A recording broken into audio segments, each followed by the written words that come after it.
থাই জম্বু চিকু।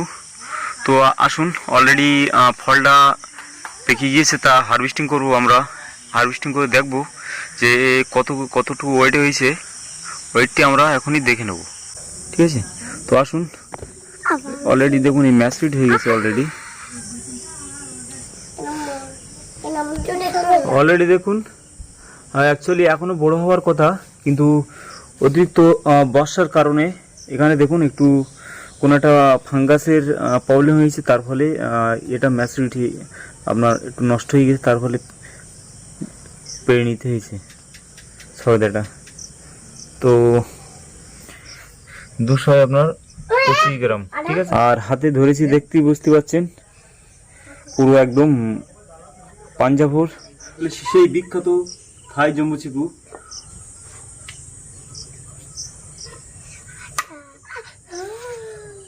Wow,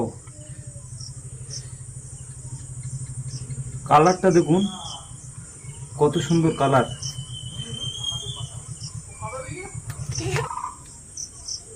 চিনির মতো মিষ্টি, খাতে পাচ্ছি না এত পরিমাণে মিষ্টি।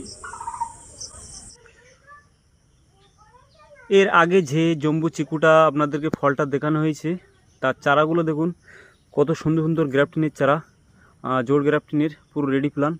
এই দেখুন এখানে সব লাট আছে, অনেক অনেক গাছে দেখুন ফুলও চলে এসছে। তো এই ধরনের চারা আমাদের কাছে এই মুহূর্তে অ্যাভেলেবেল আছে। এইখানে দেখুন, এখানে আমরা মাদার প্ল্যান থেকে আমরা কাটিং করেছিলাম। এই দেখুন সব এইখান থেকে কাটিং করা আছে। অলরেডি দেখুন এতেও ফুল চলে এসছে সব, প্রত্যেকটা গাছে ম্যাচুরিটি প্ল্যান। এখানেও আমাদের এটা বসানো আছে বড় একটা আপনার 18 ইঞ্চি জিও ব্যাগে থাই জম্বু চিকু। অলরেডি ফলও হারভেস্ট করে নিয়েছে একটা। আর এখানে দেখুন কী হারে সব ফুল আসছে, আর গাছের গ্রোথ দেখুন। এরকম ধরনের ঝোপালো গাছ আমাদের কাছে অ্যাভেলেবেল পেয়ে যাবেন।